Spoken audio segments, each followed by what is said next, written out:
हिंदू धर्म के ग्रंथों और पुराणों में देवी तुलसी का अत्यंत पवित्र स्थान है। उन्हें लक्ष्मी का ही एक रूप माना गया है।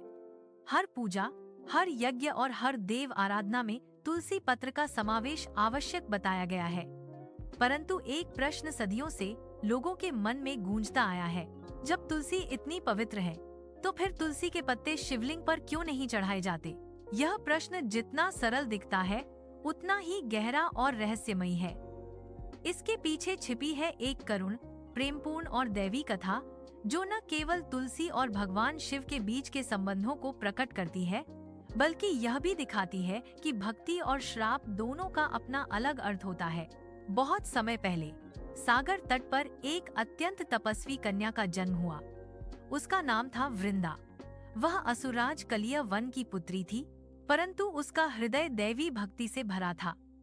बचपन से ही उसे केवल एक ही इच्छा थी, भगवान विष्णु के चरणों की सेवा करना। वृंदा ने कठोर तप किया। जल, फल और फिर केवल वायु पर निर्भर होकर उसने वर्षों तक ध्यान साधना की। उसकी भक्ति से प्रसन्न होकर स्वयं भगवान विष्णु प्रकट हुए। Vrinda folded her hands and said, हे प्रभु, मैं केवल आपकी अनन्य भक्त बनना चाहती हूँ। मेरा जीवन आपका ही नाम जपने में बीते। विष्णु मुस्कुराए, वत्से, तुम्हारा प्रेम अमर रहेगा, परंतु इस जन्म में तुम्हारा विवाह एक महान वीर से होगा जिसका नाम जलंधर होगा। उसके माध्यम से तुम एक दिव्य कार्य पूर्ण करोगी। वृंदा ने सहमति दी। उसे ज्ञात नहीं था कि यह विवाह ही एक ऐसे श्राप की शुरुआत बनेगा जो युगों तक याद किया जाएगा। वृंदा का विवाह असुरराज जलंधर से हुआ, परंतु यह कोई साधारण असुर नहीं था। वह भगवान शिव के क्रोध से उत्पन्न अग्नि से जन्मा था। उसमें अपार शक्ति थी। उसका शरीर अग्नि के समान तेजस्वी और अभेद्य था। जलंधर वृंदा के सतीत्व और भक्ति के कारण अजेय बन गया। देवता भी उसे पराजित नहीं कर पा रहे थे। उसका अहंकार बढ़ता गया। उसने देवों पर आक्रमण कर दिया, स्वर्ग छीन लिया और इंद्र को बंदी बना लिया। देवता भयभीत हो गए। उन्होंने ब्रह्मा, विष्णु और महादेव से प्रार्थना की कि इस अत्याचारी को रोका जाए। परंतु जब तक वृंदा का पतिव्रत रक्षा कर रहा था, जलंधर को कोई हरा नहीं सकता था। देवताओं ने भगवान विष्णु के चरणों में गिरकर कहा, हे प्रभु, जलंधर का अंत तभी संभव है जब वृंदा का सतीत्व भंग हो। विष्णु मौन रहे। वे जानते थे कि वृंदा उनकी परम भक्त थी। किसी भक्त को छलना उनके लिए असंभव था, परंतु धर्म की रक्षा भी आवश्यक थी। काफी विचार के बाद उन्होंने निर्णय लिया, मैं स्वयं यह कार्य करूंगा, परंतु इस कर्म का भार मुझे भी उठाना होगा। एक दिन जब जलंधर युद्ध के लिए गया था, विष्णु ने जलंधर का रूप धारण किया और वृंदा के महल में पहुँचे। वृंदा ने अपने पति का रूप देखा और श्रद्धा से उनका स्वागत किया। कुछ समय बाद वृंदा को ध्यान में एक विचित्र कंपन महसूस हुआ। उसने ध्यान लगाया और देखा कि युद्धभूमि में उसका पति मारा जा चुका है। उसका हृदय टूट गया। वह विष्णु की ओर देखती हुई बोली, आप भगवान हैं और मैंने आपको अपना आराध्य माना।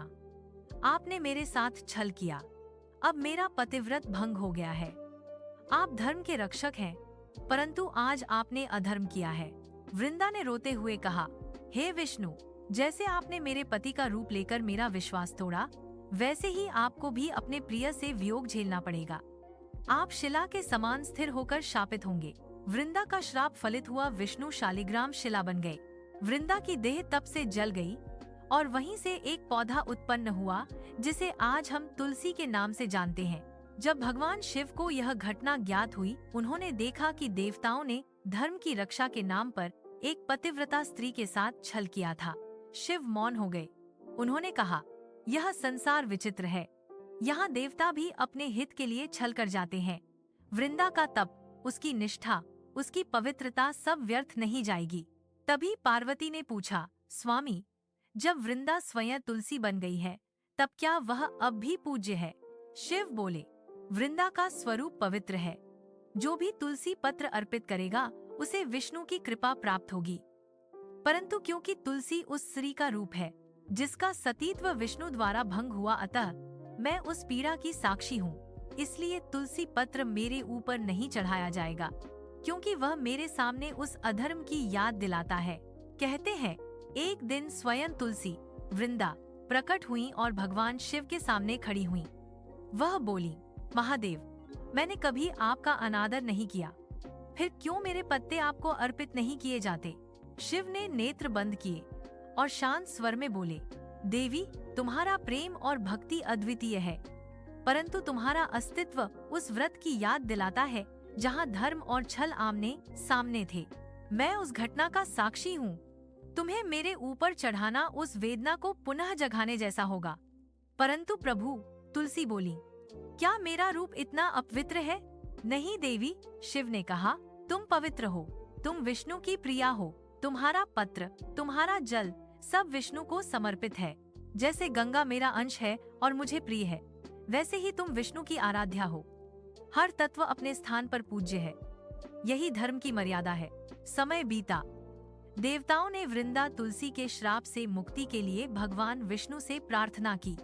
विष्णु ने कहा, मैं शालिग्राम रूप में सदैव तुलसी के साथ रहूंगा, उसकी पूजा में मेरा वास रहेगा। इस प्रकार कार्तिक मास में तुलसी विवाह की परंपरा आरंभ हुई, जहां तुलसी जी का विवाह शालिग्राम रूपी विष्णु से होता है। यह वही क्षण था जब संसार ने देखा कि एक स्त्री के श्राप ने भी ईश्वर के प्रेम को और गहरा बना दिया।